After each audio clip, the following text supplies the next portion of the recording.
Assalamualaikum warahmatullahi wabarakatuh. Hai sobat goib, salam putih. Putih-putih melati Alibaba. Ayo sobat goib, buruan subscribe channel ini. Jangan sampai kalian keduluan sama tuh genderuwo dan kuntilanak itu. Dah, makasih ya. Happy watching.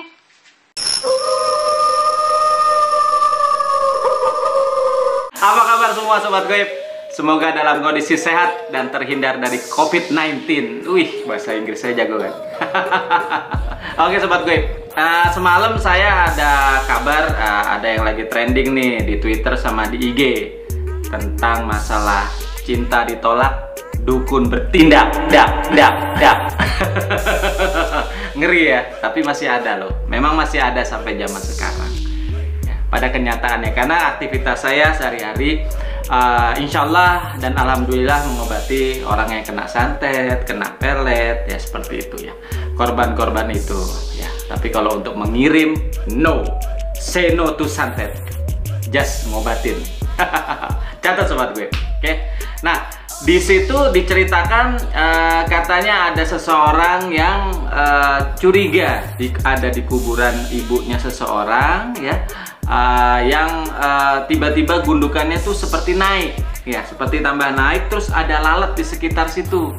Nah, dicurigai takutnya ada orang yang membuang bayi atau mengubur bayi tanpa seizin keluarga situ dan warga situ dan kuncen situ, ya main kubur aja ya, ada lalat di situ sobat goib. Nah, dilaporkanlah ke polisi dan kepolisian langsung membuka, ternyata di dalam ada, kalau tidak salah ada 3 bungkusan ya, masing-masing tuh potongan-potongan ayam dan foto nama seseorang, ada jarum, ada rambut segala kalau nggak salah di situ ya sobat web. Nah, untuk vlog saya kali ini ya, saya mau membahas ya, benar ada nggak sih teknik praktek-praktek dari, mohon maaf, dukun ilmu hitam yang mau berkenan dibayar untuk melampiaskan amarah emosi seseorang ke orang lain yang dianggap bersalah gitu loh. Ada, kalau ditanya seperti itu ada, karena saya tiap keseharian saya ada beberapa jadwal pasien saya yang korban seperti itu sobat goib. Ya, jadi insya Allah saya di vlog kali ini saya membahas itu secara detail. Oke sobat goib, sebelum saya mulai membahas ya, kita lihat dulu artikel yang ada di IG dan Twitter orang itu. Ini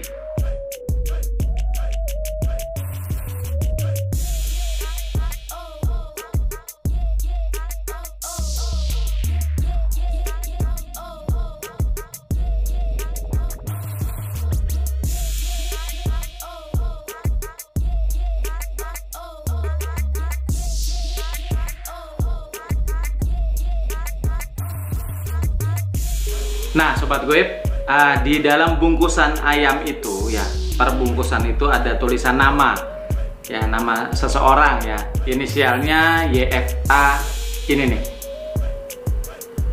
Oke, dan yang beralamat di sini. Dan yang ada di Twitter ya, bungkusan ayam yang dibungkus, dipotong-potong, dipocongin, yang ada tulisan nama tadi ya, yang berjumlah ini nih, hitung sendiri sobat goib.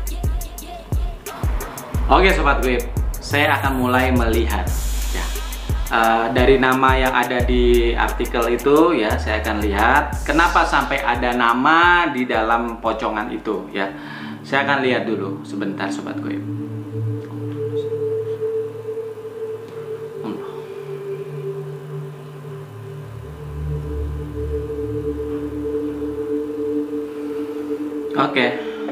Oke sobat goib, masalahnya juga memang klasikal ya. Ada orang yang mau mendekati tapi dia tidak mau, ditolak lah istilahnya. Oke, dan memang kondisinya sekarang karena memang target untuk jenis ritual yang pakai ayam dipotong-potong terus ada foto itu kalau saya lihat di artikel itu memang tujuannya untuk mengacau jalan pikiran dan menyumbat aliran darah di kepala gitu, kepala target. Oke, jadi kalau saya lihat memang dalam kondisi nggak baik sekarang, gitu loh ya. Oke,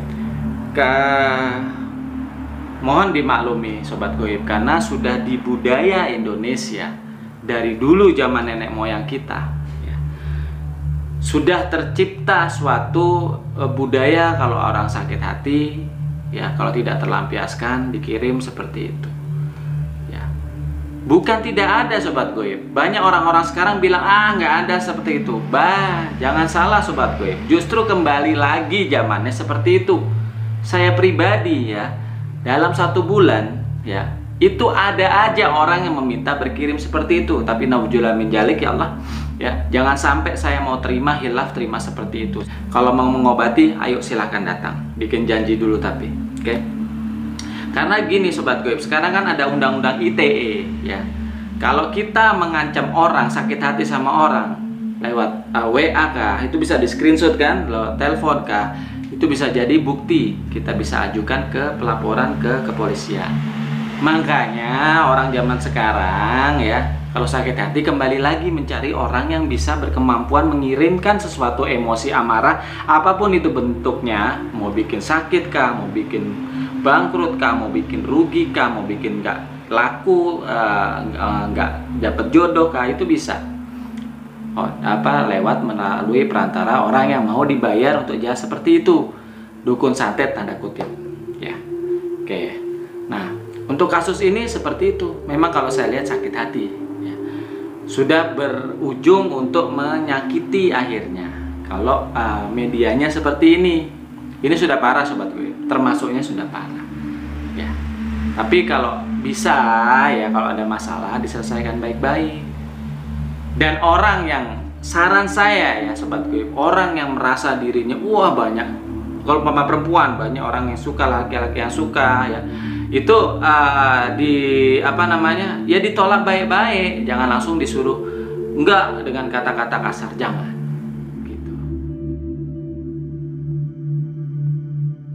Oke Sobat Goib ya, untuk kasus ini kalau saya lihat dari nama yang ada di Twitter itu ya, kalau saya lihat ini adalah santet untuk membuat hilang fokus dan membuat sakit kepala ya, sakit berujung ada penyumbatan aliran darah di kepala. Itu parah, itu lebih parah daripada bunuh langsung, karena akan dibuat hilang fokus, konsentrasi, hilang mood, segala hilang kemauan untuk hidup ya. Hanya mikirnya dia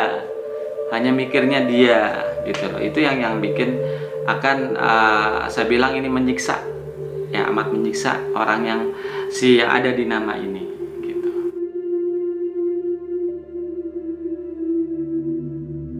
Oke Sobat Goib, sekarang saya mau mereview ya, ada beberapa jenis santet di Indonesia ini. Oke. Yang pertama adalah santet sakit ya. Santet sakit ini orang target dibuat sakit, mau segala macam rasanya sakit, sampai masuk ke di ronsen, di MRI, di di CT scan, itu nggak ada penyakit, nggak bisa diketemukan lewat medis ya. Ini banyak saya temukan gitu ya. Oke, ini ujung-ujungnya ya rumah sakit angkat tangan, malah disuruh pulang.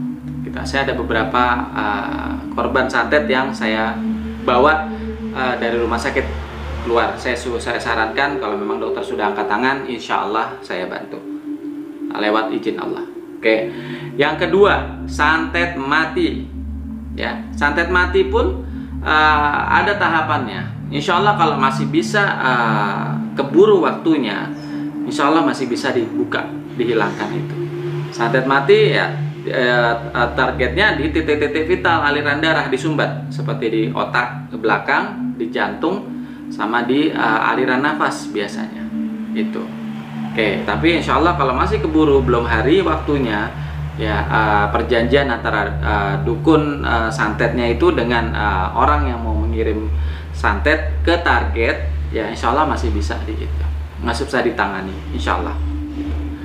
Nah yang ketiga, santet kunci rejeki. Ini ada santet kunci rejeki. Ini lebih bahaya daripada dua santet tadi menurut saya ya, karena orang yang dikirim santet seperti ini merasa dirinya nggak apa-apa, aktivitas biasa, keluar rumah, dagang, mengajar, terus segala aktivitas kegiatan ekonomi, tapi tetap aja ada salah perhitungan di usaha mereka. Ini lebih parah gitu. Jadi ada aja ditutup jalan rezekinya, tutup rezeki, disiksa pelan-pelan, lama-lama mati sendiri, ibaratnya begitu kan, mati stres, mati sendiri. Nah ini orang nggak peduli sama orang ini, ya, dia jalan sendiri sudah. Yang keempat, ya, ditutup aura asihannya, disantet kunci asihan. Jadi ini buat orang yang sama seperti ini, istilahnya menolak lawan jenis, ya, mau laki-laki menolak perempuan, perempuan menolak laki-laki. Itu biasa sakit hati dikunci, jadi jodohnya sulit. Ya ada aja masalah untuk ketemu pasangan yang cocok. Oke. Itu tadi review saya tentang jenis-jenis santet yang saya tahu dari saya kecil sampai setua ini, Sobat Goib. Oke.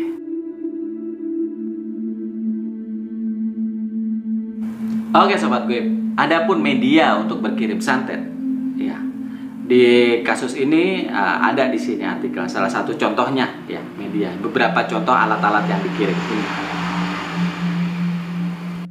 Oke, selain yang ada di artikel ini, ya, ada beberapa alat media perantara untuk menuju terlampiaskanlah tujuan niat menyantet orang itu, ya, seperti ya paku yang sudah berkarat, mata kail pancing ikan, ya, serpihan bambu, ya, serpihan bambu, lalu serpihan besi yang di di bubut itu bisa, silet, rambut, ijuk sapu itu bisa, terus pakai pasir hitam juga bisa, oke, gotri juga bisa. Oke, itu Sobat Goib, alat-alat media yang biasa dipakai untuk dukun santet. Beling juga bisa, ada beling, lalu rasanya itu, ya, udah cukup Sobat Goib. Nah Sobat Goib, untuk di artikel yang lagi trending ini, ya, kan dibungkus tuh ayam, dipotong-potong, dibungkus, dipocongin, ya, lalu ada tulisan nama sama jarum apa segala macam di situ. Oke. Nah ayam itu sebenarnya darahnya itu untuk sajen si jin yang disuruh sama si dukun itu untuk berangkat ke target nama itu, ya, dia berangkat, ya, sudah pesta dia menikmati darahnya dan saripati dari sajen itu segala macam. Tentunya bukan hanya ayam aja, ada bunga, minyak ritual yang lain, nah itu pasti ada gitu. Nah untuk teknikal mengirim santetnya itu beda-beda tiap spiritual atau setiap dukun santet gitu kan. Ini saya juga agak unik sebenarnya Sobat Goib, ya. Si fisiknya si ayam itu ada di kuburan, bukan di ruang dukun. Ya sekarang pada kenyataannya, ya, orang si dukun santet itu si media alatnya upama ayam dibungkus tadi itu tetap ada di ruangan dukun itu Sobat Goib. Sebenarnya kebanyakan. Nah yang di kasus ini saya agak unik juga nih. Agak unik kok kenapa mesti dikubur di kuburan orang, ya. Terus ada beberapa potong kafan ayam itu dikafanin. Agak unik nih, tapi ya semua orang punya pakem sendiri. Mungkin itu pakem si dukun itu, gitu kan. Nah sebenarnya benda apa media tadi itu yang sudah berjalan ke badan target itu sebenarnya sudah jadi media Sobat Goib, tidak bisa berwujud benda lagi, gitu Sobat Goib. Ya umpama paku, karatan apa segala macam itu sebenarnya masih ada di ruang dukun itu Sobat Goib. Tidak jalan masuk ke badan itu, hanya energinya yang dibawa sama si jin yang disuruh sama si dukun itu, gitu.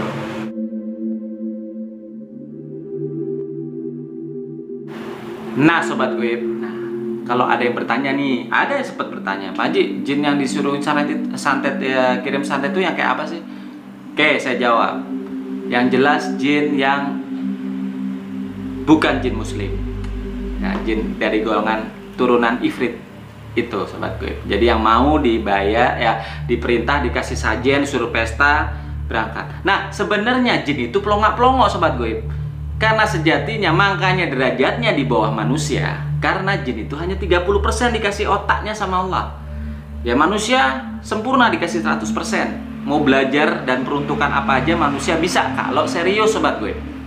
Tapi kalau jin tidak. Umpama diciptakan Allah hanya untuk jaga badan, ya jaga badan aja. Untuk ASEAN, ya ASEAN aja. Untuk kirim santet aja. Hanya perkemampuan. Makanya derajatnya di bawah manusia. Oke. Dan sejatinya manusia tidak boleh langsung main bakar dengan ayat. Karena apa? Ya, Allah sang maha pencipta aja nggak susah sobat gue untuk menghilangkan jin itu. Tinggal kun hilang semua. Tapi Allah masih ngasih kesempatan hidup sampai kiamat trompet sangkakala ditiup sama malaikat. Ada ayatnya. Dan diciptakan manusia dan jin hanya untuk beribadah padaku sampai trompet sangkakala ditiup atau kiamat. Berarti Allah masih ngasih kesempatan hidup buat bangsa jin. Masa kita manusia, ya hanya manusia ciptaannya mau mengalahin kemampuan Allah? Ujuk-ujukan yang kesurupan, ada yang kena santet langsung dibakar dengan ayat. Mohon maaf. Ya, saya muslim, tapi saya tidak setuju dengan langsung bakar dengan ayat. Karena jin itu bodoh, jin yang disuruh untuk membawa santet itu bodoh. Dia tidak tahu, dia kegiatan itu salah. Dia hanya tahu dikasih sajen, wah enak nih berangkat. Oke. Nah, si jin itu lolak-lolok, pelongak-pelongok, dia diem aja di badan si target, nyumbat aliran darah, ke apa diem ya sudah. Nah, logikanya begini, ujuk-ujuk kayak langsung dibakar dengan ayat. Nah, ibaratnya kayak kita nih, tiba-tiba dipukul sama orang. Wah. Ya. Tanpa dikasih tahu apa salahnya. Marah nggak kita? Dongkol nggak kita? Belum lagi adik, kakak kita, keluarga kita. Jin juga beranak, pinak sobat gue. Oke, jadi sejatinya jangan main bakar. Jin aja bisa kok diajak ngomong baik-baik. Sampai 3 kali perlobian. Dibilangin, hei kamu jin, ini kamu salah loh. Ayo, oke. Ngumpama nggak mau ngerti masih mangkel. Yang kedua, kasih agak penegasan lebih keras lagi. Hei jin, ini kamu salah. Ayo, malah mau mendokol marah.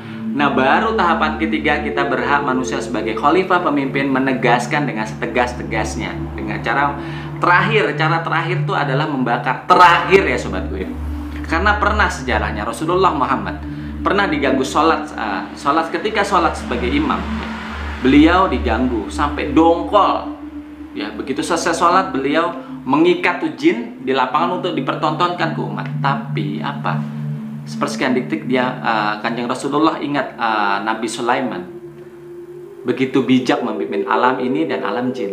Langsung dilepas dan hanya dinasehati dengan keras. Itu sobat gue.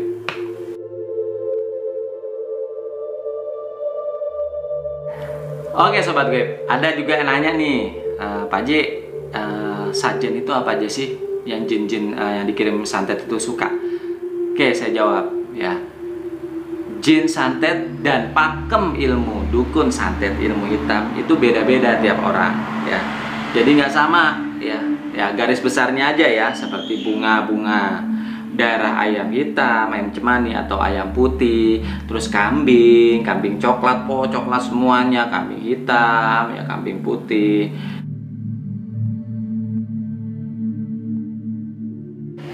Oke sobat gue, ada lagi nih pertanyaan ya. Pak Haji, siapa sih yang berisiko kena santet tuh? Orangnya kayak apa sih? Oke, saya jawab. Semua orang berisiko kena santet. Apalagi yang takabur, sombong amat. Nah itu nggak percaya masalah santet, nggak percaya ada ilmu hitam. Dia itu makin kena. Jangankan kayak kita nih, ya. Ulama yang ceramah aja kena. Ada saya pasien dari Belanda sampai 3 tahun nggak makan, kalau nggak salah 3 tahun atau 7 tahun saya lupa. Ya begitu ketemu saya kasih obat, ya besok paginya Allah berkehendak menunjukkan makan pepaya, dia dikasih pepaya, minta pepaya sama rumput dibelah, ada tulisan Allahnya, ya langsung makan. Alhamdulillah sembuh sampai hari ini. Ada juga ulama yang berkeluh kesah, Pak Haji saya kok kalau lagi ceramah mau bahas ayat panjang nggak bisa, mulut saya kaku. Ayat pendek bisa, nggak logika kan? Pas saya lihat cek detail, oh ternyata kena sama pesaingnya juga, ulama juga. Hah, Indonesia. Ada lagi seorang spiritualis ditembak. Paranormal spiritualis seperti saya ditembak kena juga. Ya karena dia ilmunya hadiran, bukan mendasar seperti saya. Ilmunya hadiran, kalau mengobatin orang manggil jin atau apa masuk ke badannya dia jadi sembuh orang. Itu kalau bukan ilmu hadiran sih sudah lewat itu orang. Karena banyak sekali jin yang dikirim masuk ke orang itu. Oke. Jadi kalau ditanya siapa aja yang berisiko kena santet, semua orang bisa, termasuk saya. Terutama yang takabur. Makanya jangan takabur sobat gue. Karena semua yang hebat tuh hanya Allah. Oke, sobat gue.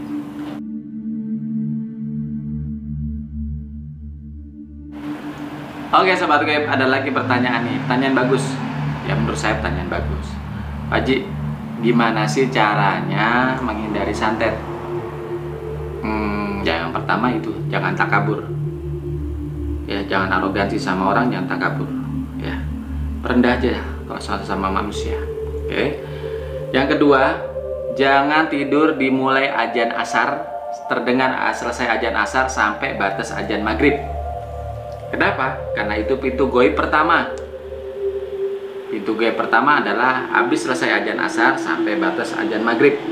Ya lewat maghrib boleh tidur silakan. Sebelum azan asar juga bangun kalau mau tidur sebelumnya. Kalau Anda semua sobat goib lagi libur di rumah, ya mau tidur pagi siang silakan aja, asal sebelum asar bangun.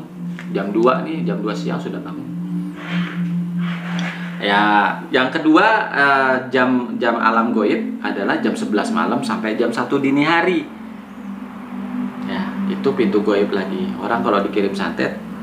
Tapi itu kalau justru yang malam, tengah malam itu jam 11 sampai jam 1 dini hari itu adalah yang mohon maaf buatan anak kecil baru belajar dukunnya. Nah, kalau yang buatan bagus adalah habis azan asar sampai maghrib. Target kerjanya si dukun yang bagus. Nih, udah ketahuan nih dukun. Oke, jadi itu sobat gue. Hindari tidur di habis azan asar sampai maghrib terutama, karena itu fatal. Yang kedua, jangan takabur, ya, jangan angkuh, jangan sombong, ya, karena semua kehebatan berintinya dari Allah. Oke. Yang ketiga ya, perbanyaklah ingat sama kuasa Allah atau kuasa Tuhan. Kalau Islam ya ingat kuasa Allah, ya biasakan sebut dalam hati la ilaha illallah, bismillah ya dalam hati. Kalau yang muslim, kalau yang agama lain ya yang penting kita ingat, sepersekian detik kita terbiasa ingat. Itu jauh lebih penting daripada kita hanya di waktu-waktu ibadah saja ingatnya. Oke, karena kita manusia tidak tahu di mana Allah menilai keyakinan kita di saat 100% keyakinan kita nggak tahu. Karena Allah mengabul doa itu sobat gue. Ya, mohon maaf saya sedikit ceramah. Kultum kuliah 7 menit kali, ya kan? Allah mengabul doa manusia itu ya yang yang dinilai sama Allah 100% keyakinan. Kapan itu? Ya itu bukan di waktu-waktu habis di waktu-waktu ibadah. Bukan pas habis sholat kita berdoa, bukan. Makanya saya sarankan terbiasa yakin ya di hati dan pikiran kita. Buat Allah Akbar sambil yakin ya Allah akan turun. Itu di saat mana Allah menilai keyakinan kita, nah itu Allah akan kasih kabul. Itu resepnya. Jadi bukan hanya setelah kita sholat atau beragama lain setelah kita ibadah, enggak. Keseharian kita, nafas kita, setiap hela nafas kita ingat kuasa Allah, Allah akan mengabulkan doa kita. Itu rahasianya sobat gue. Oke.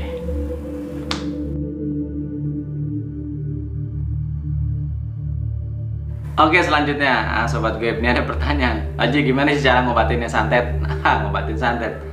Ya saya juga, kalau saya pribadi saya nggak pernah belajar dari pesantren manapun, saya nggak pernah belajar sobat gue. Allah hanya minta sama Allah. Saya juga kadang bingung sobat gue. Orang datang, wow, sakit ngeluh sakit, gurung apa ya, jukir balik ke rumah ya. Ya Allah, saya kadang juga seperti gitu, ini gimana ya Allah caranya. Ya tapi begitu saya masuk kamar ritual, saya doa munajat, ya ada aja harus bacain. Jadi kalau ditanya gimana cara ngobatin santet, ya mohon maaf saya nggak tahu, nggak bisa ngejelasin. Kecuali sobat gue nih hubungin saya di sini nih, nanti saya obatin langsung insya Allah. Ya insya Allah saya obatin langsung. Yang jelas jangan takabur tadi. Ya ingat kuasa Tuhan, ya 100% ke kuasa Tuhan. Ya, kapan aja setiap hela nafas kita. Ya, nggak perlu nunggu habis ibadah, habis sholat, habis doa, menurut agama masing-masing nggak perlu. Yang penting sepersekian detik Tiap hela nafas ya Allah, Allah Akbar, Allah Akbar. Itu rahasianya, Sobat Goib. Cara ngobatinnya saya nggak bisa ngasih tahu karena saya nggak pernah belajar. Dan saya yang penting prinsip saya tidak mau langsung membakar dengan ayat. Ya mohon maaf, itu banyak terjadi kesalahan. Biasanya langsung dibakar dengan ayat 3 hari ke depan, 7 hari ke depan, 11 hari ke depan lebih sakit. Insya Allah saya jamin lebih sakit. Kenapa? Ya karena tadi jin yang disuruh itu kan pelongo-pelongo, dia nggak tahu, hanya dipanggil si dukun, dikasih sajen, berangkat dia diem aja membawa perintahnya apa di badan orang target. Tiba-tiba dibakar, dipukul lah istilahnya. Kayak kita dipukul tanpa dikasih tahu salah kita kan kita marah. Belum lagi adik kakak kita, keluarga kita juga melihat, kok malah sampai dipukul aja, gitu kan. Itu yang terjadi, Sobat Goib. Jadi kalau saya pribadi, saya bilangin dulu sampai 3 kali perlobian. Hei kamu salah, umpama, ayo lobian pertama, naikkan levelnya lagi agak sedikit keras. Ayo lah. Kalau sampai 3 kali perlobian ini, nah baru kita berhak untuk manusia membakar. Karena sebagai pemimpin harus tegas. Karena sudah tidak bisa dibilangin. Nah, kalau sudah sampai tahap 3 ini ya, keluarganya si jin itu tidak akan marah. Karena melihat, oh emang dia aja yang bebel istilahnya, udah dibilangin baik-baik kok nggak mau nurut, ya dibakar gitu. Jangan langsung begitu datang, wah ada kesurupan, ada langsung wah dengan ayat. Ya mohon maaf ya.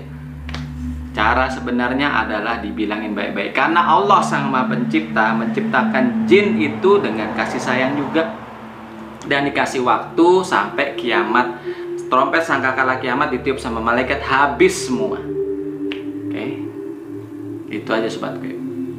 Oke Sobat Goib, kalau mau melihat beberapa testimoni dari pasien saya ya tentang pengobatan santet saya dan kegiatan spiritual saya, ada di sini.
Untuk Sobat Goib semua, ya, saya berpesan, jangan takabur, ya, jangan tidur sore, asar sampai maghrib, ya.